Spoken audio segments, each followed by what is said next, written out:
Need 700,000. On November 6th, 2015, a Reddit user named Bangarang made a deeply concerning and odd post on the site reading, Need 700,000. What do I do? I need it by January 2016, or I am dead from the mob. What are my options, though? Now, if this was posted in subreddits, like advice or help me, people would have taken it more seriously. However, for whatever reason, Bangarang decided to post this plea for help in Sad Boys. This is a subreddit for the fans of the Sad Boys, music collective that emerged in the early 2010s, primarily associated with Swedish rapper Young Lean and his music group, Sad Boys. So, a completely unrelated post like this left most people confused about what it meant. Not sure if this is real. So, confused. What is this? Some users wondered if this was some obscure reference to sad boy music. Is this a reference to Lean being worth 700,000? However, most users quickly realized that Bangarang was serious when he began responding to some of the less serious joke comments with sincere replies. Let me ghost, write your next mixtape. I need all the help I can get, but that is when the post took a disturbing turn. One user jokingly told the op to end it by jumping off a bridge and shoot himself while falling. However, instead of getting offended, Bangarang replied with something that made everything way more unsettling. I think they will get to me before I can make any moves. Alongside this, he posted a link to an eerie photo, a group of men standing in the middle of a street with multiple cars lined up behind them. The way the photo was framed suggested that Op took it while hiding in the bushes, as if he was watching from a distance, afraid to be seen. At this point, people wanted answers, and after some back and forth in another thread, Bangarang finally explained what had gotten him into this situation. Was involved in a fight where an 18-year-old kid was killed. I was on drugs and had a bad temper. I was always protective of my friends, especially John. John was in a band and was taking off. He had a Facebook page, so he activated it. He made a new one. One of his friends that made a new one got real mad that he deleted the old page and thought he did not want anything to do with her or his old friends. Because of the new fame and band, John tried to explain to her that was not the case when he tried to. I peered over John's shoulder, read their texts, and got heated. I started trash talking. The girl, she got her boyfriend, friends to meet me and my friends out in the desert for a brawl.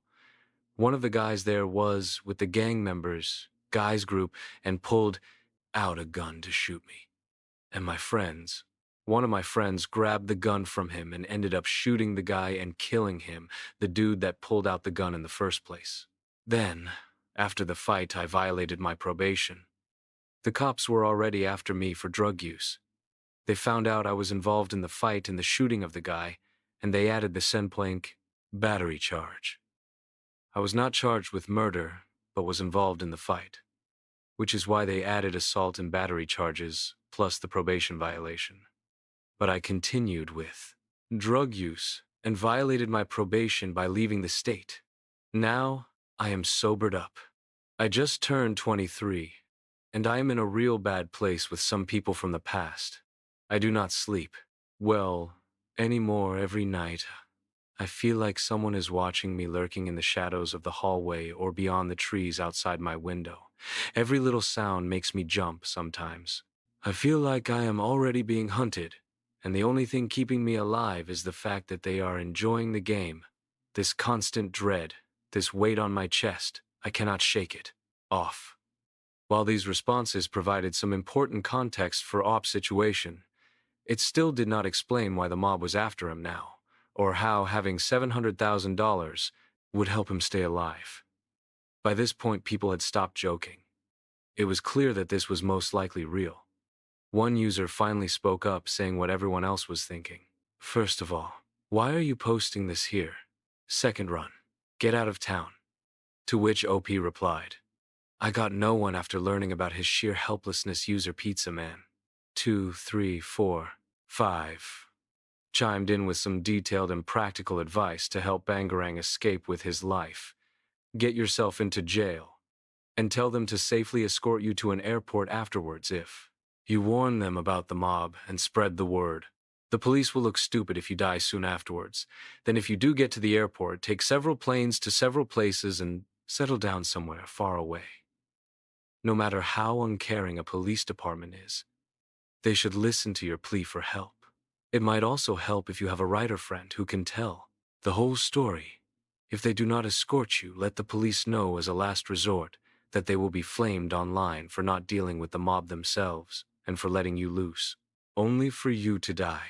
Right after this, of course, involves you being in jail for a while, which if not the case leads me to say that you should simply leave the country now. Use your head. Do not drug your problems away. Either work hard and loan the rest or just run. I wonder if he ever took any of that advice, or if those shadows finally caught up with him. The silence since then has been deafening. A day after making the original post, Bangarang stopped replying to any more comments and has not posted anything on Reddit since. As for if the story was legit or not, we have no way of knowing for sure. The Bangarang account was likely a throwaway since it was created the same day as the post. I also tried reverse image searching the picture he posted, and while there are many similar looking images online, I could not find anything that matches the op picture to a T and predated the Reddit thread. And since Bangarang did not provide any clues about his location, I could not find any relevant news articles from that time either. Most users under the original thread believed the op was likely caught and killed by the mob. However, it has been over 9 years since the original post, with no updates since, and I doubt we will ever learn the truth.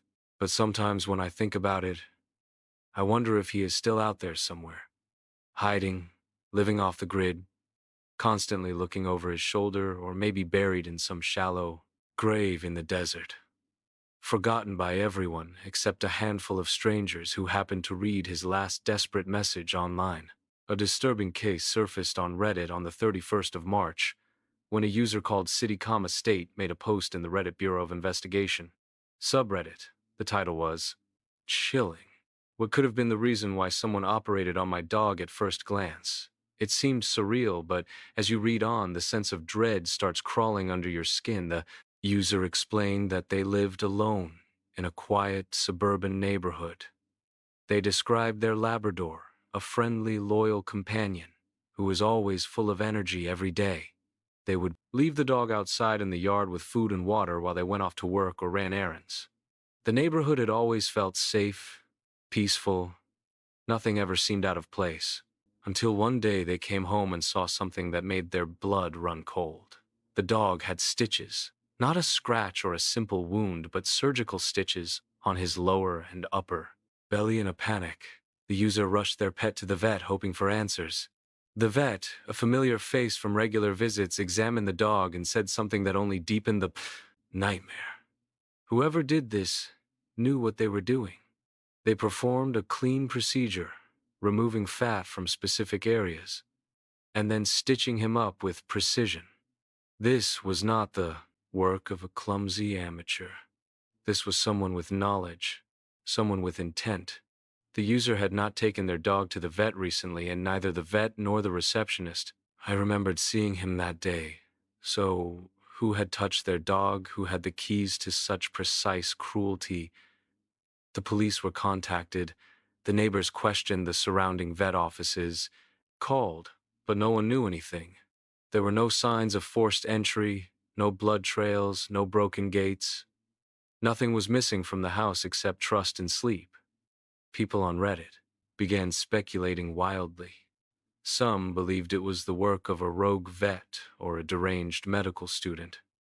Others whispered the word serial killer testing boundaries, pushing limits, before moving on to darker prey. But why return the dog? Why not leave it to die? Unless the message was not for the dog, but for the owner. Some theorized the dog might have escaped, gotten injured, and someone kindly took it to the vet. But then why no note? Why no attempt to contact the owner? And why the secrecy, the stitches, The silence. The yacht provided updates. The fence was high. The dog was not known to jump. No car accidents, no trauma, no bruises. Nothing suggested an accident. The vet confirmed only fat had been removed, not organs, not tissue. No reason, no explanation. As the hours turned to days, the unanswered questions only multiplied, and the user confessed something more chilling despite police involvement. Nothing came of it. No one confessed. No one was found. And eventually, the original Reddit account disappeared into digital smoke, leaving behind a single terrifying truth. Someone out there opened a living, breathing animal, stitched it closed, and returned it without a trace. And whoever they were still out there.